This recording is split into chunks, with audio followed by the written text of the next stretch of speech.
Character building can be the foundation of any D&D campaign, and it can affect the chemistry of the entire group that you're playing with. So I talked to Mike Mearls about things you should consider when you first make your character. So a lot of games ask you to make optimal choices, and the point of the game is to solve the puzzle of the game and say, what's the most efficient thing to do?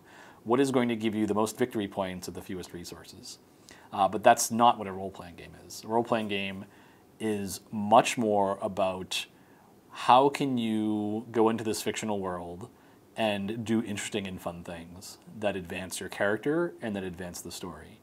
And so the advice I would give anyone making a character is, what's your character's flaw and how are you going to bring it into play in a way that's not obnoxious to the other players? Because to my mind, the most interesting characters are the ones that don't just serve as playing pieces for the player, right? What's the most optimal way to spend my resources to get the most experience points or to whatever?